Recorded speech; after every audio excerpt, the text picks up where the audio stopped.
wabarakatuh. Yang kami hormati Bapak Kepala Sekolah SD 3 Biji, yang kami hormati Ibu Isnawati selaku CGP Angkatan 11 Kabupaten Kudus, yang saya hormati Bapak Ibu Guru SD 3 Biji yang saya banggakan. Pertama, marilah kita panjatkan puji syukur kepada Allah yang Maha Esa, yang mana pagi ini kita semua masih diberikan kesehatan, keselamatan, sehingga pada pagi ini kita dapat berkumpul di ruang ini, yaitu untuk diseminasi budaya positif yang akan dilaksanakan oleh Ibu Isnawati CGP Angkatan 11 Kabupaten Kudus dengan selamat, tidak ada halangan suatu apapun. Kedua kalinya sholawat dan salam senantiasa kita hadirkan kepada beliau Nabi Agung Muhammad SAW. Mudah-mudahan kita semua di yaumul qiyamah mendapatkan syafaatnya dengan mengucapkan Allahumma sholli ala sayyidina Muhammad wa ala ali sayyidina Muhammad. Untuk diseminasi yang kedua nanti yaitu akan dilaksanakan oleh Bapak Nasibuddin, Sarjana Pendidikan. Dan untuk yang termen pertama, sebelumnya saya akan bacakan susunan acara pada diseminasi budaya positif pagi ini. Susunan acara: pertama pembukaan, kedua sambutan Kepala SD 3 Biji, acara ketiga yaitu presentasi, keempat ice breaking, kelima praktek pembuatan keyakinan kelas, dan yang terakhir yaitu penutup. Untuk yang pertama, marilah kita buka diseminasi pada kali ini dengan membaca basmalah bersama. Mudah-mudahan dengan harapan bacaan basmalah nanti acara diseminasi kali ini bisa berjalan lancar tanpa ada suatu halangan apapun dan akan membawa keberkahan atau manfaat. Mari kita membaca basmalah. Bismillahirrahmanirrahim. Acara yang kedua yaitu menyanyikan lagu Indonesia Raya yang akan dipimpin oleh Ibu Fajar Soryani. Kepadanya dipersilakan.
Hiduplah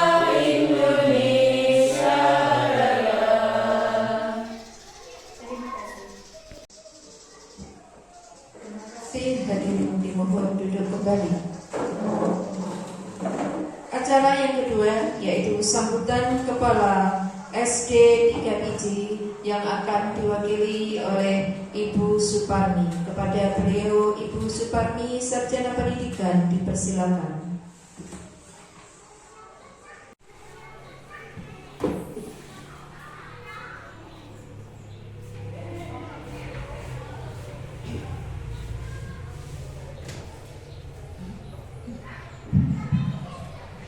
Assalamualaikum warahmatullahi wabarakatuh.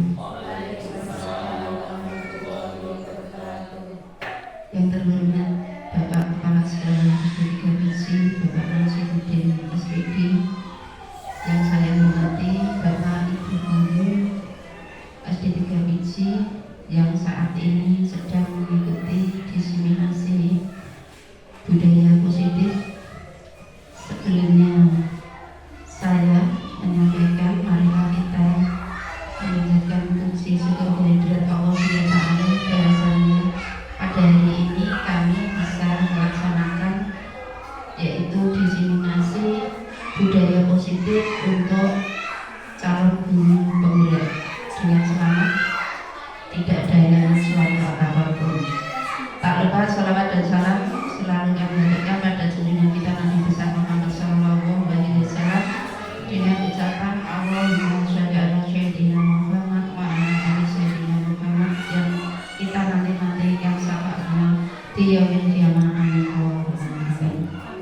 Dengan bacaan Bismillahirrahmanirrahim, saya di sini selaku guru senior yaitu menyambut positif diseminasi budaya positif yang dilaksanakan calon guru penggerak.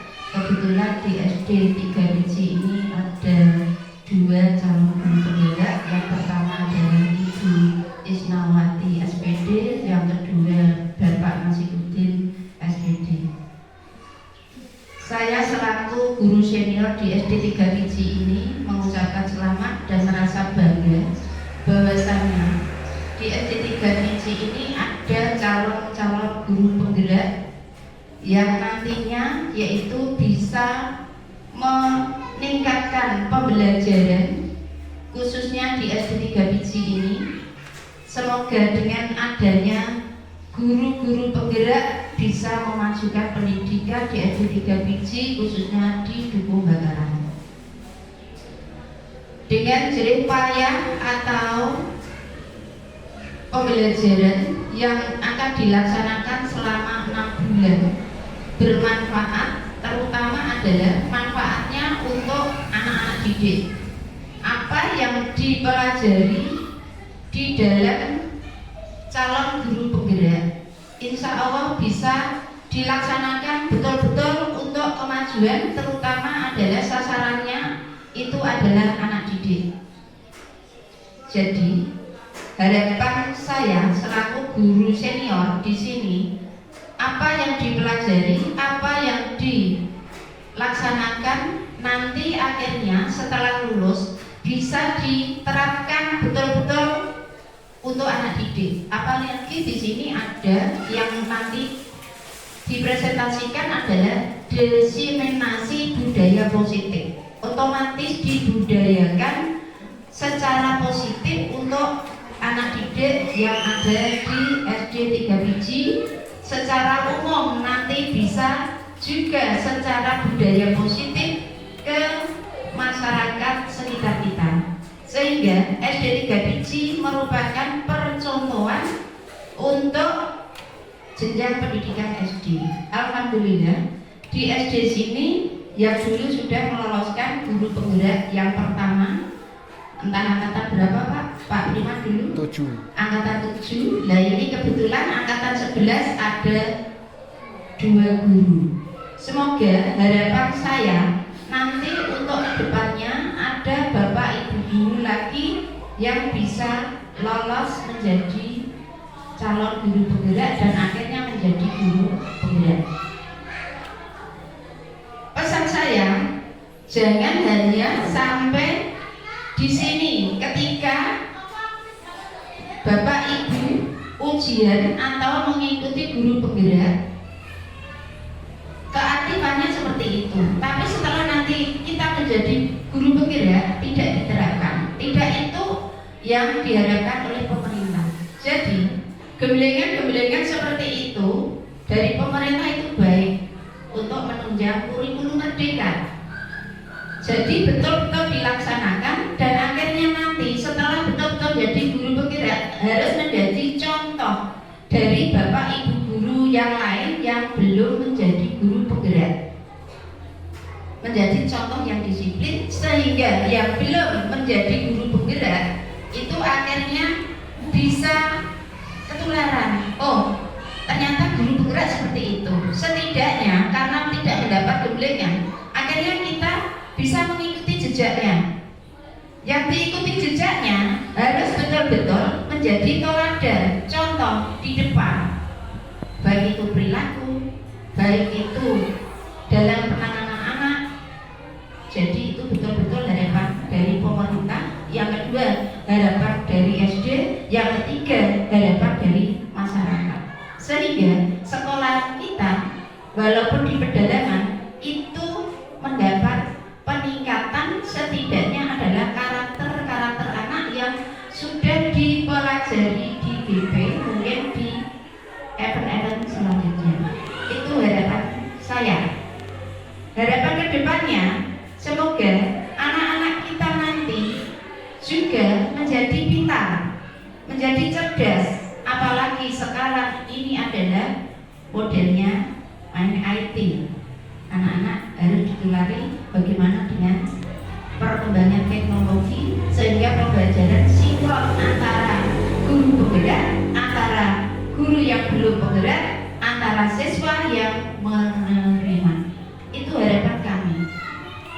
Apabila kita semuanya di dalam melaksanakan tugas ada kekurangannya, kita saling sharing, saling mengingatkan, apalagi yang sudah membawa gelar guru penggerak itu, ya. Jadi untuk teladan kita semua, insya Allah nanti bapak ibu guru yang belum mendapat semoga bisa mengikuti angkatan 12, 13, 14, apalagi yang masih energik, yang masih muda-muda. Itu harapan kami. Sekiranya hanya itu yang bisa saya sampaikan. Dan pesan saya seperti itu. Dan kesan saya merasa bangga. Kesan saya, jika saya melihat bapak ibu guru yang ikut guru penggerak, kesan saya adalah kelihatannya semangat sekali. Ya, bisa tertular pada yang lain. Pendidikan semakin positif. Anak-anak kemerdekaannya terpantau.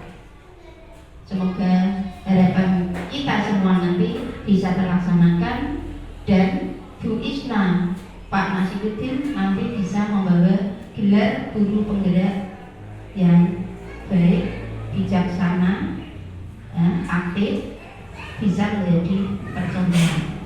Begitu. Tidak lupa ini selamat datang untuk pengikut diseminasi budaya Ibu Zuli dan dari SD Ternadi 1 ya. Semoga nanti juga ilmunya bermanfaat, terutama di SD-nya, masyarakatnya, keluarganya dan semuanya.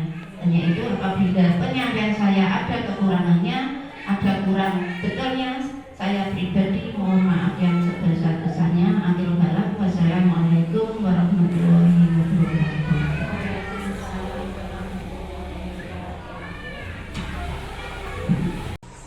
Terima kasih kepada Ibu Suparni yang telah memberikan sambutannya. Acara yang ketiga yaitu presentasi yang akan dibawakan oleh Ibu Isnawati CGP Angkatan Pertama Kabupaten Kudus untuk sesi yang pertama. Angka 11. Pada Isna dipersilakan.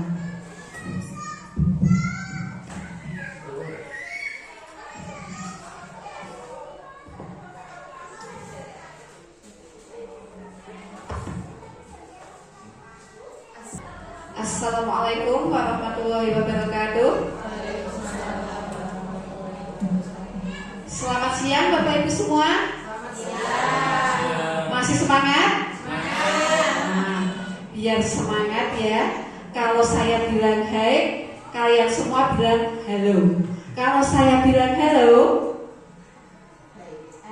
dibalik ya. Kalau saya bilang halo, kalian semua bilang hai.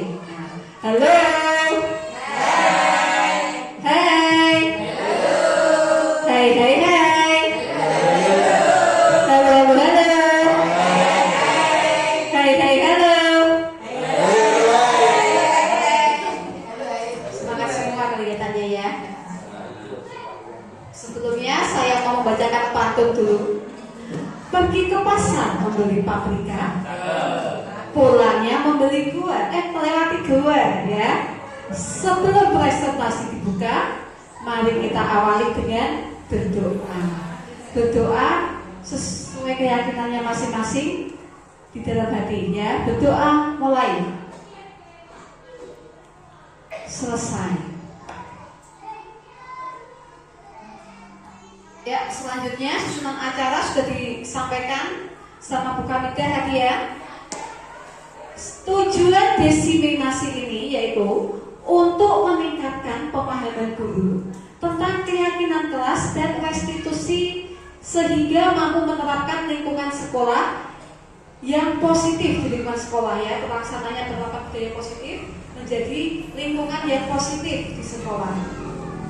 Nah, yang akan saya sampaikan pada kesempatan siang kali ini yaitu yang pertama tentang disiplin positif dan nilai kebajikannya, teori motivasi, hukuman dan penghargaan restitusi, keyakinan kelas, segitiga restitusi, 5 posisi kontrol, dan kebutuhan dasar manusia dan dunia yang berkualitas. Selanjutnya yang ingin saya tanyakan ya, ketika mendengar kata disiplin, apa yang terbayang di benak Anda semua? Apa yang terlintas di pikiran Anda semua? Ayo, kalau mendengar kata disiplin, apa itu disiplin? Coba ya. Sesuai aturan itu. Sesuai aturan. Sesuai aturan, jadi Pak Udin ya. Ada lagi?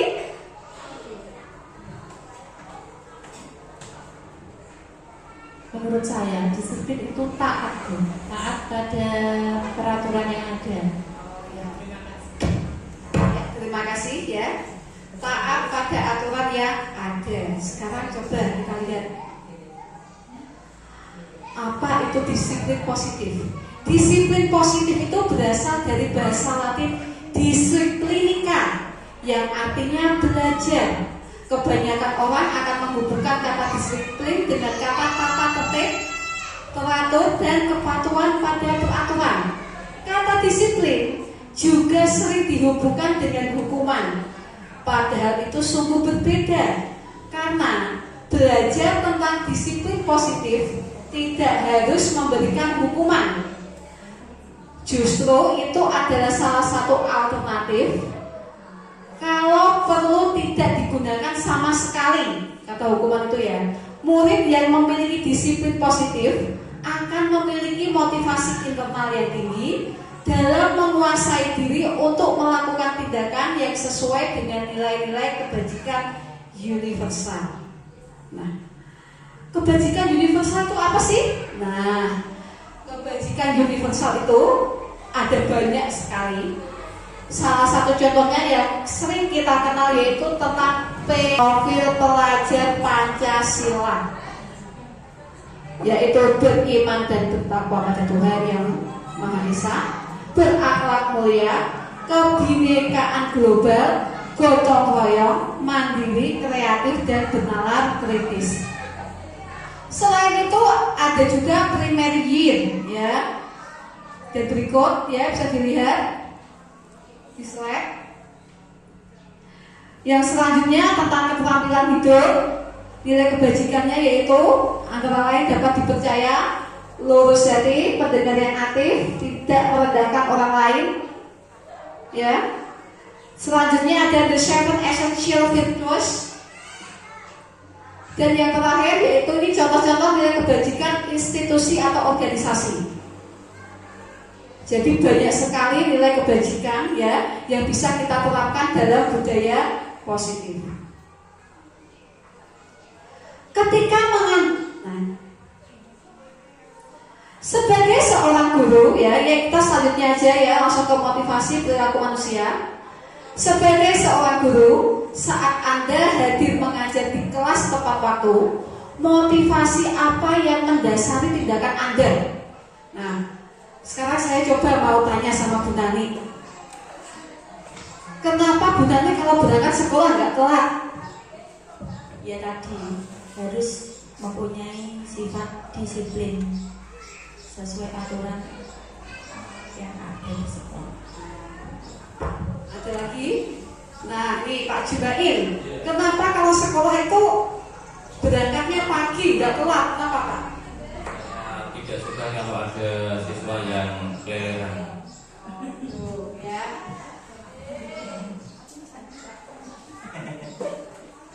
Apakah Anda datang tepat waktu karena tidak ingin ditegur oleh atasan Anda? Dan kemudian mendapat surat peringatan menghindari ketidaknyamanan dan hukuman.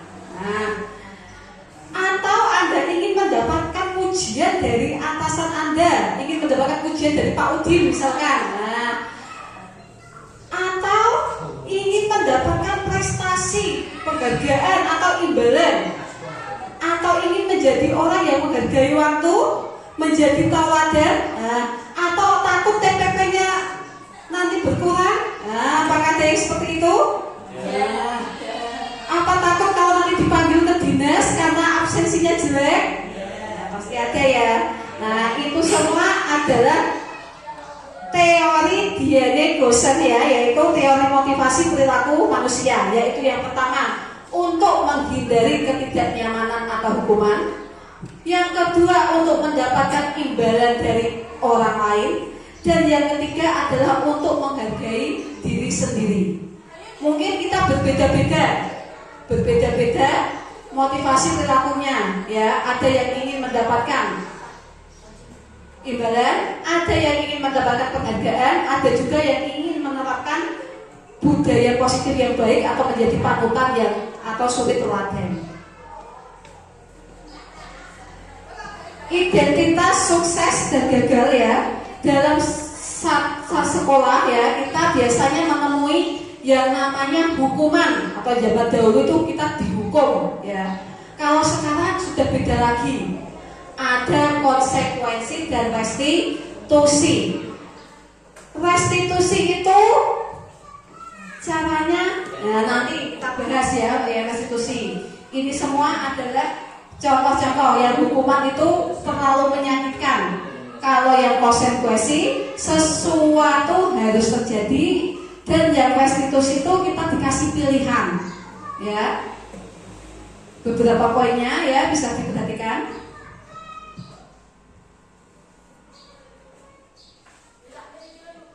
Nah, kita sampai ke pertanyaan.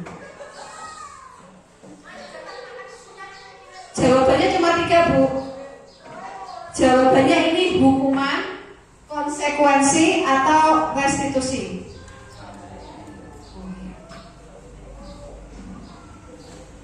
Mencatat 100 kali di dalam buku kalimat, saya tidak akan terlambat lagi karena terlambat sekolah. Termasuk apa Bapak Ibu? Hukuman. Coba kita cek. Ya betul, hukuman ya. Lari mengelilingi lapangan basket 2 kali karena terlambat hadir di sekolah. Hukuman, betul. Murid diminta untuk push up 15 kali karena tidak menggunakan masker.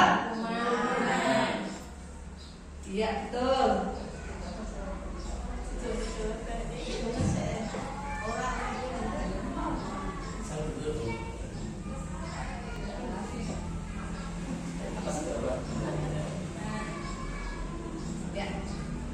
Selanjutnya, menggantikan kertas tugas teman yang telah dicoret-coret. Konsekuensi sifat dulu ya. Poin kebutuhan dasar manusia. Kebutuhan dasar manusia ya, yaitu seluruh tindakan manusia memiliki tujuan tertentu. Semua yang kita lakukan adalah usaha terbaik kita untuk mendapat apa yang kita inginkan. Ketika kita mendapatkan apa yang kita inginkan, sebetulnya saat itu kita sedang memenuhi satu atau lebih dari satu kebutuhan dasar kita. Nah, ini 5 kebutuhan dasar manusia. Yang pertama adalah survival atau kebutuhan untuk bertahan hidup. Yang kedua, love and belonging, yaitu cinta dan kasih sayang.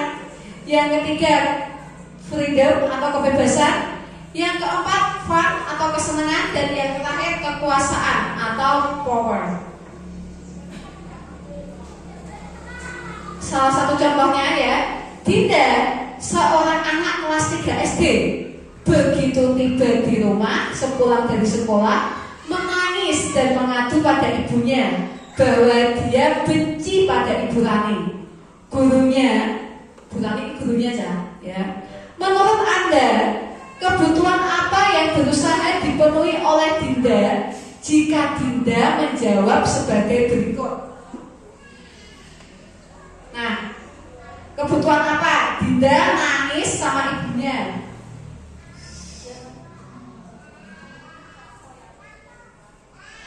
Dari 5 kebutuhan dasar itu ya, kebutuhan apa yang ditetapkan Dinda? Ya, yang betul adalah cinta dan kasih sayang ya. Karena dia menangis sama ibunya sambil memeluk ibunya ya. Jadi dia memerlukan cinta dan kasih sayang.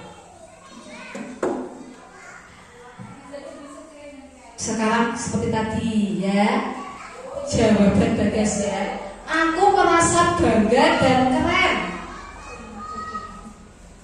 Jawabannya dari kelima tadi. Rasa bangga di bisa Kekuatan. kekuatan Coba kita lihat ya. kekuasaan Biar bisa jalan-jalan naik mobil sama temanku. Kasih sayang dan rasa diterima.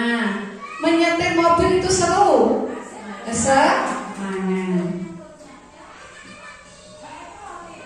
Ketika seorang murid melakukan suatu perbuatan yang bertentangan dengan nilai-nilai kebajikan atau melanggar peraturan, hal itu sebenarnya dikarenakan mereka gagal memenuhi kebutuhan dasar mereka. Oke, selanjutnya kita ke ice breaking dulu. Kalian ini sudah pada mengantuk ya.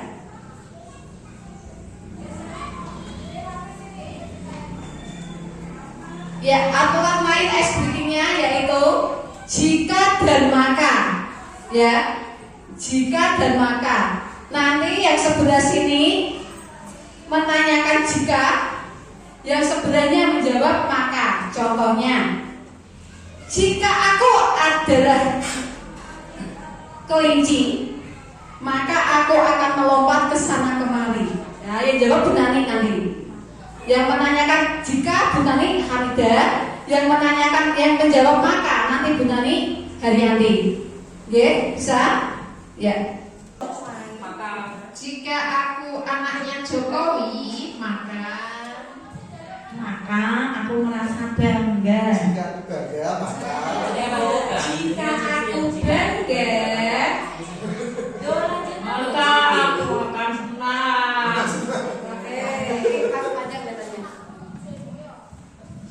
Jika aku senang, maka aku pasti bahagia. jika aku bahagia, maka jawabannya Pak. Jika aku bahagia, maka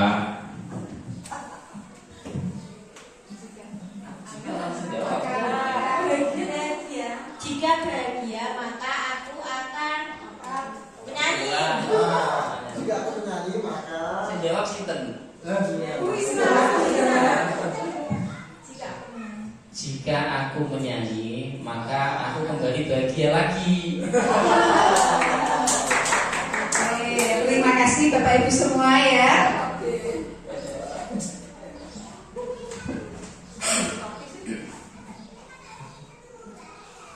Sekarang ya, kita akan mempraktekkan keyakinan kelas. Sebelumnya saya punya post-it. Post-it ini diisi aturan keyakinan kelas kita yang akan kita lakukan di kelas. Nah, ya, ini misalkan nih saya langsung praktek aja. Saya jadi ibu gurunya di kelas 2 ya. Selamat siang anak-anak. Selamat siang, Bu. Nah, pada kali ini ya memasuki tahun ajaran baru ya, kita akan membuat keyakinan kelas. Apa itu keyakinan kelas? Yaitu sesuatu yang tidak boleh kita langgar di kelas. Nah, nanti kalian menulis aturan kelasnya di sini ya. Aturan kelasnya seperti apa? Misalkan ya, tidak boleh terlambat. Contohnya lagi, tidak boleh makan makanan di dalam kelas ya. Setiap anak nanti menulis 2 keyakinan kelas ya. Nanti setelah itu kita tempel di papan. Paham? Paham anak-anak? Paham?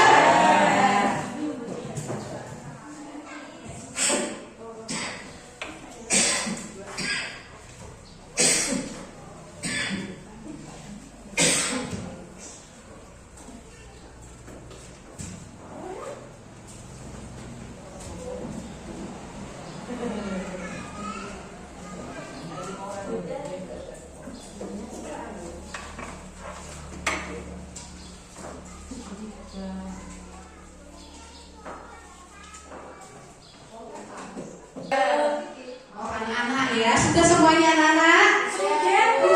Sudah ya. Belum dapat pulpen? Nah, bisa pinjam pulpennya temennya kalau yang nggak punya pulpen ya.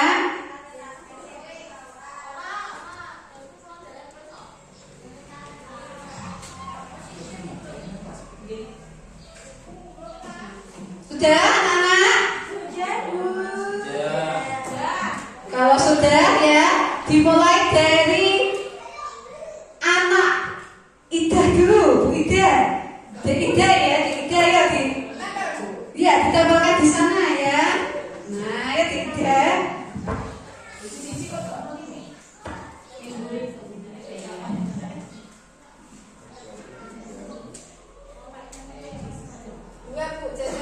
Ya.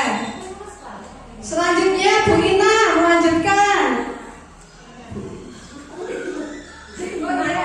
Selanjutnya Dek Ati, ayo ya. Selanjutnya Dek Sri. Selanjutnya Dek Arum, ayo silakan. Selanjutnya lagi Dek Juli, Dek Sani, Dek Jumain. Ya, selanjutnya lagi Dek Udin dan Dek Yani, ayo silakan. Nah, ayo Dek Yani, Dek Udin.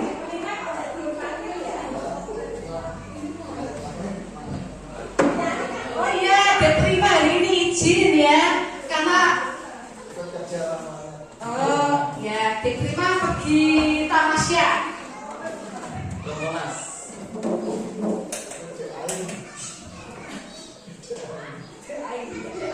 Ya, Dek Ain silakan duduk.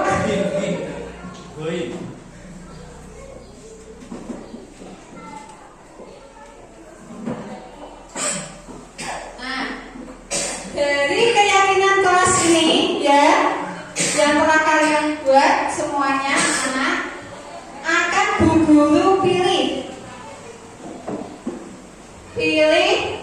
yang mempunyai kesamaan, akan Bu Guru seleksi ya. Ya, dari sini Bu Guru seleksi, Bu Guru ambil, yaitu yang pertama, saling menghormati antar teman ya. Tidak boleh datang terlambat, tidak boleh membuang sampah sembarangan.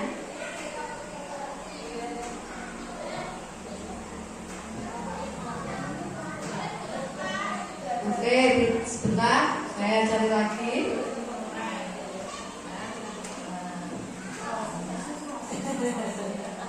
Selanjutnya, tidak boleh melanggar aturan sekolah. tidak boleh menyontek ya.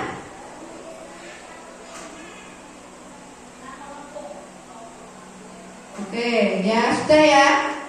Dari beberapa aturan ini kita simpulkan, kita ambil 5 dan menjadi keyakinan kelas. Bagi anak-anak yang melanggar keyakinan kelas ini, maka nanti akan diberikan konsekuensi, ya. Nanti akan mendapat konsekuensinya, ya. Ya. Saya bacakan lagi, yaitu saling menghormati antar teman, tidak boleh datang terlambat, tidak boleh membuang sampah sembarangan, tidak boleh melanggar aturan sekolah, tidak boleh menyontek. Setuju anak-anak? Nah, yang melanggar nanti mendapatkan konsekuensi ya. Ini tidak positif, saya ubah menjadi kalimat positif. Ya, berarti dari keyakinan kelasnya yaitu saling menghormati anak teman, datang tepat waktu, membuang sampah pada tempatnya, mentaati aturan sekolah, dan jujur, ya. Anak-anak paham? Ya. Selanjutnya yaitu tentang keyakinan kelas, ya. Keyakinan kelas ya, dari budaya positif ke lingkungan positif menjadi keyakinan kelas. Dari keyakinan kelas akan menjadi sebuah peraturan sekolah, ya, peraturan kelas. Keyakinan kelas yaitu nilai-nilai kebajikan universal yang disepakati secara tersirat dan tersurat, lepas dari latar belakang, suku negara, bahasa maupun agama. Nah, mereka perlu mendengarkan dan memahami arti sesungguhnya tentang peraturan-peraturan yang diberikan. Apa nilai-nilai kebajikan di balik peraturan tersebut? Apa tujuan utamanya? Setiap tindakan atau perilaku yang kita lakukan di dalam kelas dapat menentukan terciptanya sebuah lingkungan positif. Perilaku warga kelas tersebut menjadi sebuah kebiasaan yang akhirnya membentuk sebuah budaya positif. Nah, dari kebiasaan itu nanti akan menjadi budaya positif. Dalam mewujudkan perilaku warga sekolah yang memiliki budaya positif, hal pertama yang perlu diciptakan dan disepakati adalah membuat keyakinan kelas, ya, atau prinsip-prinsip dasar bersama di antara para warga kelas untuk mendapatkan nilai-nilai kebajikan yang disepakati bersama. Suatu keyakinan akan lebih memotivasi seseorang dari dalam atau memotivasi secara intrinsik. Seseorang akan lebih tergerak dan bersemangat untuk menjalankan keyakinannya daripada hanya sekedar mengikuti serangkaian peraturan yang mengatur mereka harus berlaku begini atau begitu, yang membuat ketidaknyamanan dan keterpaksaan.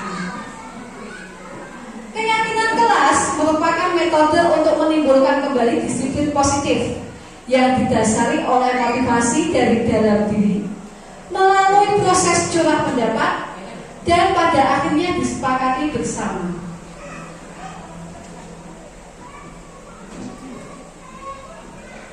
Nah, pembentukan keyakinan kelas. Nah, seperti tadi ya, yang setelah keyakinan kelas bersifat lebih abstrak daripada peraturan yang lebih rinci dan konkret. Keyakinan kelas berupa pernyataan universal. Pernyataan keyakinan kelas dibuat dalam bentuk positif. Keyakinan kelas tidak terlalu banyak sehingga mudah diingat dan dipahami. Keyakinan kelas sebaiknya sesuatu yang dapat diterapkan di lingkungan tersebut, dan semua warga kelas hendaknya ikut berkontribusi dalam pembuatan keyakinan kelas. Dan yang terakhir, bersedia meninjau kembali keyakinan kelas dari waktu ke waktu. Jadi keyakinan kelas itu dari waktu ke waktu kita rubah, ya. Tidak hanya seperti itu terus. diganti-ganti. Setiap tahun, setiap saat kita bisa mengubahnya, ya. Contoh keyakinan kelas tadi, datang tepat waktu, saling menghormati, menjaga kebersihan. Nah, ini aksi nyata pembuatan keyakinan kelas. Ini salah satu contoh ya yang telah saya lakukan ya, membuat keyakinan kelas. Jadi anak-anak saya suruh untuk membuat satu keyakinan kelas di kertas warna-warni ya, di post-it, terus ditempelkan dan diambil kesimpulan dari keyakinan kelas tersebut.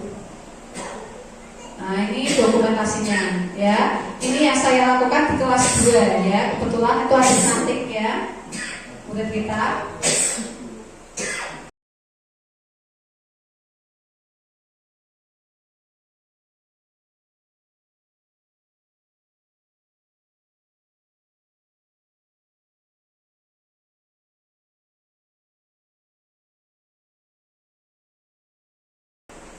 Nah, kita sampai ke materi selanjutnya, yaitu posisi kontrol ya. Apa itu posisi kontrol ya? Pengelolaan secara menyeluruh atau pengendalian agar proses manajemen pendidikan tetap terarah dan tidak ada penyimpangan-penyimpangan. Nah, 5 posisi kontrol seorang guru yaitu diantaranya yaitu penghukum, pemantau, manajer, pembuat merasa bersalah dan sebagai teman. Nah, adakah di sini Bapak Ibu yang pernah menghukum murid-muridnya? Nah, sekarang nggak diizinkan ya. Nah, saya jelaskan semua dari satu persatu poinnya. Yang pertama itu penghukum ya. Penghukum itu yang pertama nada suara gurunya tinggi. Murid mungkin marah, dendam atau mau bersifat agresif dan menyalahkan orang lain. Dan yang kedua tadi pembuat merasa bersalah. Nada suara itu agak memelas ya. Murid akan merasa bersalah dan murid akan merasa gagal, tidak sanggup membahagiakan orang lain. Selanjutnya menyembunyikan, menyangka dan berbohong. Ya, dan yang selanjutnya yang ketiga yaitu sebagai teman. Nah, kita agak akrab ini Bapak Ibu ya, kita akrab ke murid ya, dan merasa senang akrab dengan guru lain. Murid hanya mau mendengarkan guru tersebut dan tergantung pada guru. Itu kalau kita sebagai teman ya. Yang selanjutnya sebagai pemantau. Pemantau itu nanti ada suara, data, bahasa tubuh formal, berbicara sesuai dengan catatan dan fakta, memberi konsekuensi, menyesuaikan bila diawasi. Kalian diawasi seperti itu ya. Dan yang terakhir yaitu posisi manajer. Suara halus, bahasa tubuh tidak kaku, mendekat ke murid. Nah, guru membantu siswa untuk bertanggung jawab, mencari solusi atau masalah yang ada, menguatkan watak dan karakter. Di era zaman sekarang ya zaman now, alangkah baiknya kita menggunakan posisi kontrol sebagai manajer, ya. Nah, ini ya contoh-contohnya ya dari penghukum. Hormat pada bendera selama 1 jam. Nah, murid-muridnya kecapean Bu, masa kita suruh hormat selama 1 jam, ya kan? Nah, itu kalau contoh yang menghukum. Membuat merasa bersalah. Berapa kali ibu bapak harus memberitahu kamu selalu saja mengecewakan ibu bapak. Nah, murid-muridnya nanti jadi merasa bersalah. Sebagai teman, ayo dong ikuti aturan sekolah. Tolong bapak ibu, bapak ya sekali-sekali. Kalau bapak ibu ya sekali-sekali ya. Sudah tidak apa-apa, lain kali jangan sampai berbuat seperti itu lagi. Nah, itu kalau sebagai teman. Pemantau, ya contohnya, kamu sudah melanggar peraturan sekolah, kamu tahu konsekuensinya. Setelah upacara, kamu beri atributnya ke koperasi dan jangan diulang lagi. Nah, itu kalau sebagai mantau. Kalau sebagai manajer, nah ini contohnya. Apakah kamu tahu kesalahanmu? Kira-kira bagaimana kamu memperbaiki kesalahanmu? Jadi nanti anak disuruh mencari tahu kesalahannya sendiri, mencari solusinya sendiri. Nah ini salah satu contoh ya, posisi kontrol apa itu bisa dilihat.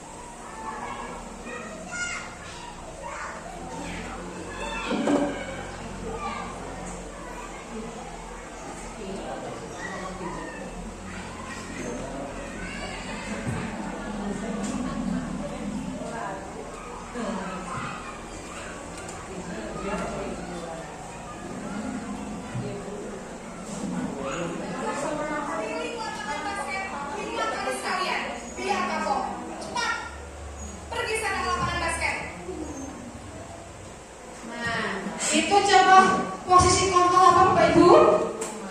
Ada yang tahu? Ya betul sekali Bu Hamidah ya. Hukuman ya.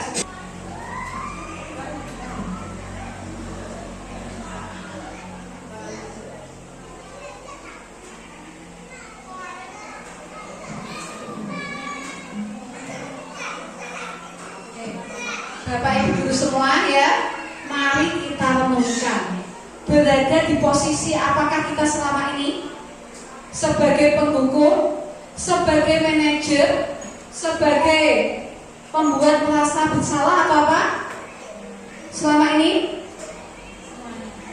Semuanya.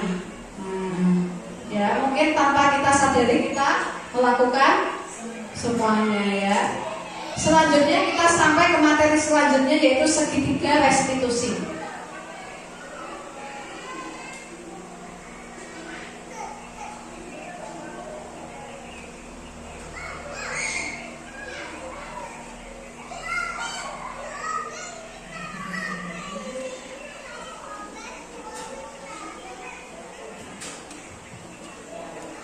Restitusi adalah proses menciptakan kondisi bagi murid untuk memperbaiki kesalahan mereka sehingga mereka bisa kembali pada kelompok mereka dengan karakter yang lebih kuat. Segitiga restitusi adalah sebuah tahapan untuk memudahkan para guru dan orang tua dalam melakukan proses menyiapkan anaknya untuk melakukan restitusi. Restitusi itu perbaikan ya.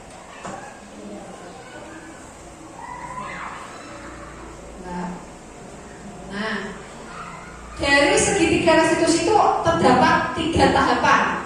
Tahapan yang pertama yaitu menanyakan keyakinan, yang kedua validasi kebutuhan, dan yang ketiga menstabilkan identitas. Nah, contoh dari menanyakan keyakinan yaitu keyakinan kelas apa ya telah kalian yakini? Nah, itu contohnya. Kalau validasi kebutuhan, contohnya kamu tentu punya alasan ya kenapa melakukan hal tersebut. Menstabilkan identitas, contohnya setiap orang pasti punya kesalahan. Nah, ya, itu contohnya. Ini salah satu contoh ya penerapan segitiga restitusi yang telah saya lakukan di SD 3 Piji. Yang pertama yaitu adalah Najwa yang selama 3 hari berturut-turut ya selalu terlambat masuk sekolah. Pada hari pertama ia terlambat 5 menit, hari kedua 10 menit, dan hari ketiga ia terlambat 40 menit. Nah ini contoh videonya bisa disaksikan.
Itu contoh dari Naswa ya, yang melakukan segitiga restitusi. Berarti di segitiga restitusi itu ada 3 tahapan, yaitu yang pertama menstabilkan identitas, menanyakan keyakinan ya tadi, apakah keyakinan masih ingat keyakinan kelas kita. Nah yang terakhir yaitu mencari solusi. Berarti anak mencari solusi sendiri ya.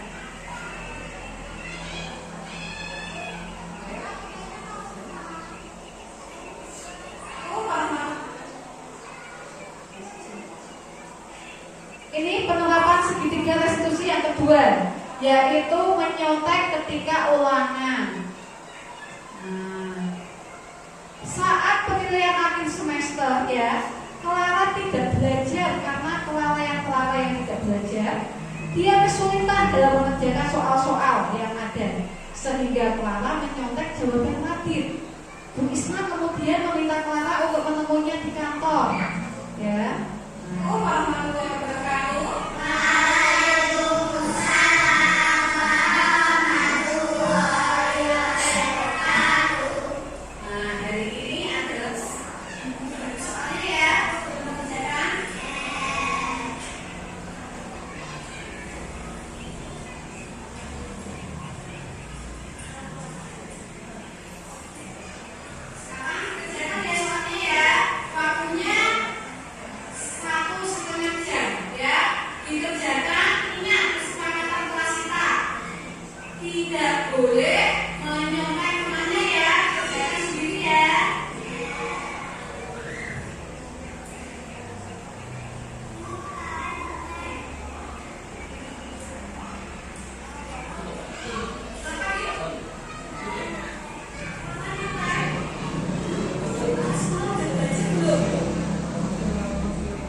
Paradigma perubahan Ki Hajar Dewantara. Ki Hajar Dewantara mengumpamakan sekolah sebagai sebuah ladang tempat persemian bibit. Agar bibit bisa berkembang secara maksimal, maka petani dapat memperbaiki kondisi tanah, memelihara bibit tanaman, memberi pupuk dan air, membasmi ulat-ulat atau jamur-jamur yang menganggap itu bibit tanaman dan lain sebagainya. Dari uraian tersebut kita dapat memahami bahwa sekolah diibaratkan sebagai tanah tempat bercocok tanam, sehingga guru harus mengusahakan sekolah jadi lingkungan yang menyenangkan, menjaga, melindungi murid dari hal-hal yang tidak baik. Dengan demikian, karakter murid tumbuh dengan baik sesuai dengan profil pelajar Pancasila. Bapak Ibu sekalian ya, kita sampai pada sesi tanya jawab. Adakah Bapak Ibu di sini yang mau bertanya? Ya, Bu Fajar mau bertanya. Baik, di sini saya akan mencoba untuk bertanya, bagaimana budaya positif dapat meningkatkan motivasi belajar siswa di kelas? Terima kasih Bu Fajar ya. Bagaimana budaya positif dapat meningkatkan motivasi belajar anak di kelas ya. Nah, jika kita menerapkan budaya positif, dengan anak tidak terlambat sekolah, anak mengikuti aturan sekolah, situasi sekolah menjadi aman, tentram dan nyaman, ya, sehingga anak-anak nantinya termotivasi untuk belajar di kelas. Mereka belajar dengan aman, nyaman dan baik, ya. Lalu anak-anak tersebut nanti akan saling menghargai antara satu individu dengan individu yang lain, sehingga merasa lebih terdorong dan aktif dalam mengembangkan potensi dirinya. Ya, cukup. Bagaimana, Bu Fajar? Iya, terima kasih. Ya, terima kasih. Ya, acara cukup sampai sekian. Saya tutup. Wassalamualaikum warahmatullahi wabarakatuh. Terima kasih Bapak Ibu guru yang hadir di ruang diseminasi pada kali ini, yaitu tadi sudah kita dengarkan dan sudah disampaikan oleh calon guru penggerak angkatan 11. Yang pertama yaitu tadi dari Ibu Isnawati Sarjana Pendidikan, dan yang kedua yaitu dari Bapak Nasibdin Sarjana Pendidikan. Nah, mudah-mudahan dari diseminasi kali ini dari kedua beliau yang telah menyampaikan materi bisa bermanfaat bagi kita semua, khususnya nanti akan menjadi yaitu berkembangnya pembelajaran yang lebih baik di SD 3 Biji. Akhirnya marilah kita akhiri acara diseminasi kali ini dengan membaca hamdalah. Mudah-mudahan semuanya akan menjadi berkah. Alhamdulillahirabbil alamin. Dan dari saya apabila ada kekhilafan dalam tutur kata saya mohon maaf yang sebesar-besarnya. Akhirul kalam. Wassalamualaikum warahmatullahi wabarakatuh.